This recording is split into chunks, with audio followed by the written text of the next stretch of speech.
Napagtapos naman po niya kami dahil talaga sa kape. Alam namin na proud siya na ipagpatuloy namin yung nasimulan niya.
Isang magandang araw mga ka-AWESAM at welcome na naman sa ating isang kwentuhan at pasyalan. Tayo ngayon ay papasyal sa isang lugar dito sa Diarabasin, Dipaculao, Aurora.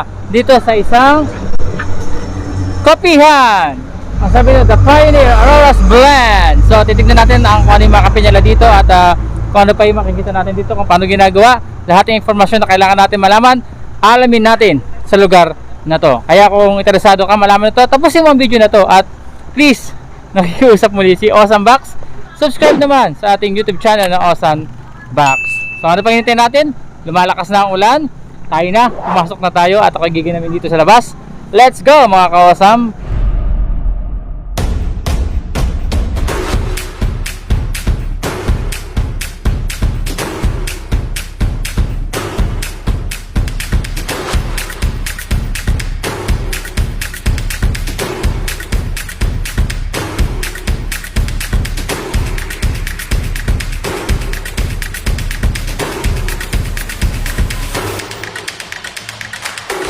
When you're in Aurora and you're a coffee drinker, try our famous Aurora Blend coffee. It makes you smile like this is good.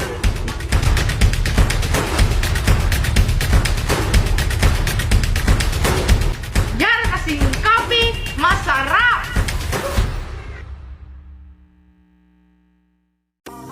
Tuloy po kayo sa aming munting kaharian. Kape po tayo. Ito pong business namin ay nagsimula year 2001. Pero pa po kasi siya noon. So ang ginagawa lang po nila noon, nag-deliver lang sila ng green coffee beans sa Nestle Solano po. Then medyo humina, ang naiwan lang yung father ko. So 2008, nag-start na siya na mag-process ng brewed coffee. Doon po nag-umpisa, galing lang sa mga reject na coffee. Then may taong nasarapan, bakit daw kailangan pa namin mag-deliver ng beans? Pwede naman pala namin gawing brewed coffee. So doon na po nag-start, nagtuloy-tuloy yung aming coffee business hanggang ngayon po. Pero noon po ang pangalan pa niya ay hindi pa Aurora's Blend. Naging Aurora's Blend lang po siya year 2014. Sa farm po namin, nag-start po ito, yung mga coffee namin, binata pa po kasi yung father ko noon. Year 1970s pa po yung mga coffee, mga Robusta coffee namin. So doon siya nag-start hanggang nagtuloy-tuloy siya nung nakilala ng father ko yung mother ko. Nung nagkakilala na po sila, tinuloy-tuloy na nila yung pagkakape na halos nag-iiyak daw yung mother ko bakit sila magtatanim ng coffee naulan. Yun nga po yung panahon na kailangan magtanim ng kape kapag yung panahon umuulan talaga siya. So doon ka magtatanim ng kape. Doon na po nag-start, nagtuloy-tuloy. Una po, nag-deliver lang siya sa Lipa, Batangas ng 44 cans na coffee berries, dried coffee berries. Then nung humina na nga po, so parang natabangan sila, pinutol yung ibang mga coffee. Yung farm lang namin ang naiwan na mayroong tanim na kape. Nag-process na po siya ng coffee through Serja. Siya po kasi yung isang nag-ano sa amin na bakit namin ibebenta pa sa iba na beans kung pwede naman pala siyang gawing brewed coffee na. Sila din po yung una naming sinuplayan ng coffee, yung hotel nila. So doon na po nagtuloy-tuloy. Then nung nabanggit lang sa Chris TV na yung coffee nila galing sa Diarabasin, doon na po unang nag-boom yung coffee namin. Parang 2013. Doon na po nag-umpisang nakilala yung coffee namin na pinupuntahan na nga po kami. Dati po kasi talagang traditional lang, grinder at haller. So nung nakita po na gano'n lang yung gamit namin, binigyan nga po kami ng gobyerno ng mga gamit. Napagtapos naman po niya kami dahil talaga sa kape. Mga ka-AWESAM, maglalakad na tayo. Ito, kasabay pa na natin si Princess. Ayan, Si kuya po yung brother ko po. ayan si kuya niya. Ayan, oh. At papuntahan natin yung kanilang kapehan, yung kanilang taniman ng kape. So, maglalakad tayo. Medyo umulan-ulan na, pero kaya natin to. Let's go!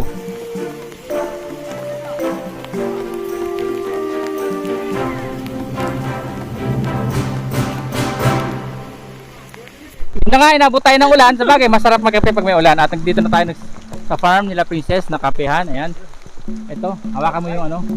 Ito po, ito yung Ayan. Robusta coffee. Ayan, Robusta coffee. Ayan, no. Ito mga Robusta. Robusta. Ito yung common ano na Opo. kape. Ito yung marami tayo dito sa Aurora. Meron din kami nito. Nasa konti lang. Ito, iha-harvest na to itong mga red cherries niya. Opo.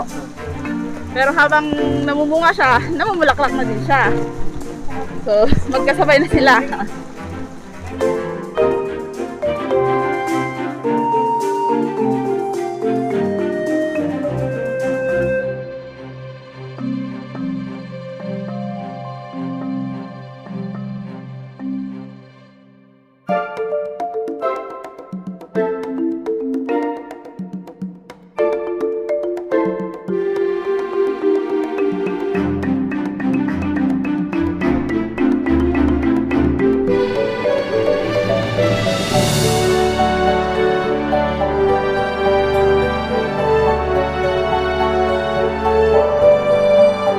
Ito pala yung may nahihinog. Itong punong ito pala eh. Ano para dito?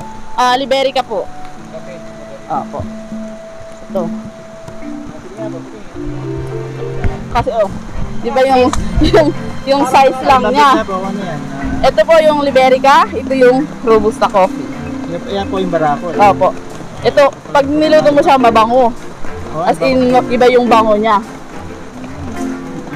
Nalaki yung dahon ng Liberica. Kaysa din sa, tawag dito sa Robusta. Saka yung sa Robusta po, medyo kulubot talaga yung dahon niya.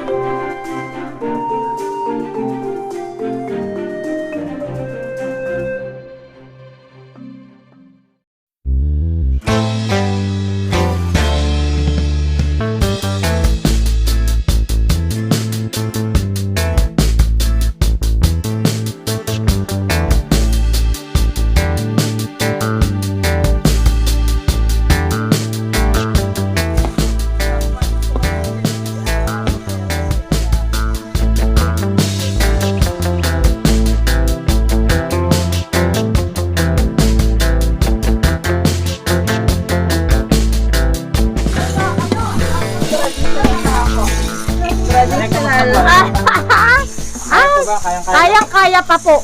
Kayang-kaya pa. Ilang taon na po kayo, nanay? 62. Ilang beses po kayo nagkaganyan sa araw? Nagsasangag. Ay, kwan na. Magpipito na. Kaya maghapon po nakakailang saan kayo? Maghapon ay nakaka-anim. Anim na ganyan. Mga Anim na gano'n. Ilang oras po yan?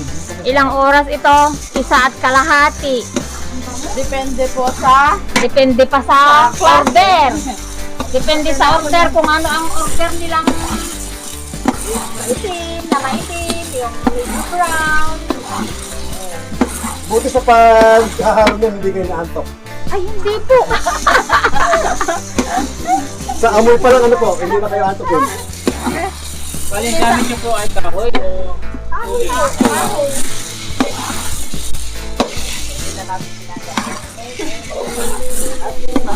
Malapit na hahunin. Kasi ano. Oo, galing ah. Why? Parang napakadali pag kayo po ang dalawang gumagawa ah.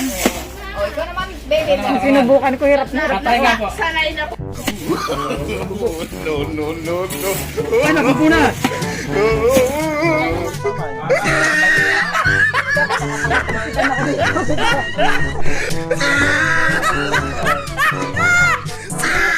Okay. Sana ay mapalawig nila, mapaunlad nila yung kanilang halamang kape para ang kabuhayan ay lalong lumago ang kanilang mga kabuhayan, yung aking mga kapwa magsasaka. May sakit na nun si Papa nung nabuo yung association namin. So kahit hirap na siya maglakad, talagang kasama niya ako nag-asikaso nung mga papers para lang mabuo namin yung association namin. Para matulungan niya yung mga magkakape talaga dito. Alam namin na proud siya na ipagpatuloy namin yung nasimulan niya, na hindi namin siya binigo, na yung gusto niya na ituloy namin kung ano ba yung talagang gusto ni Papa. Kasi yung ginagawa naman namin sa pagkakape, hindi lang para sa amin. Kasi kahit yung mga farmer na iniwan niya, talagang pinagpatuloy kong hinawakan yung mga farmer namin na talagang pinupursige ko na matulungan din sila gaya ng ginagawa ng Papa ko.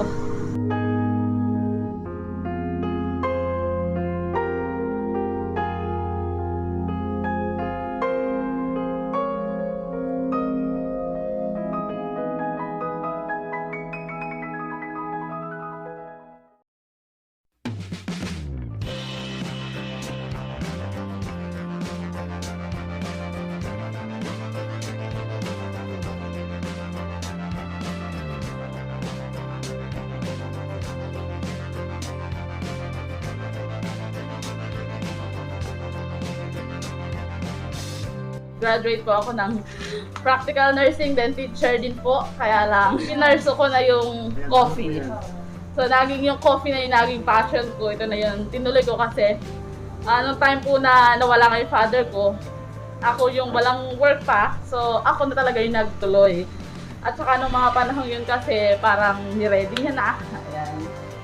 So, kasama ako sa mga trainings, sinasama na niya ako.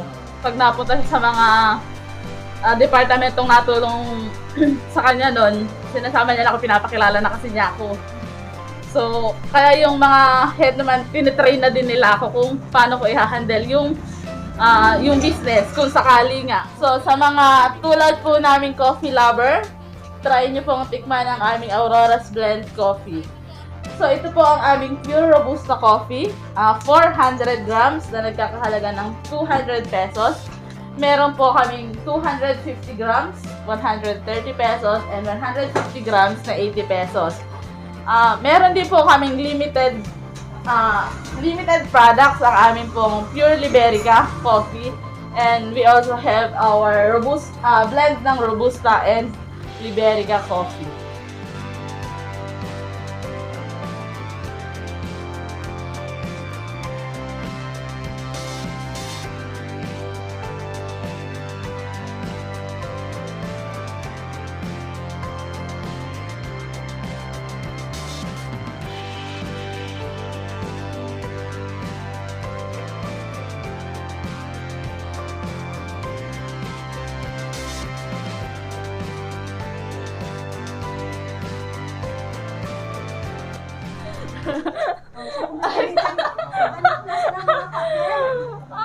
Pag pinag-uusapan talaga siya, lahat kami ganito.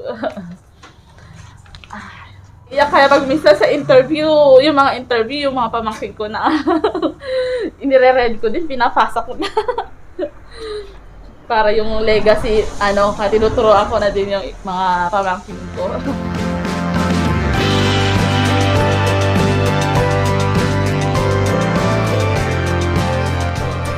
Ako si Princess Ann Fabrigas, kasama ang kape, lalaban sa buhay.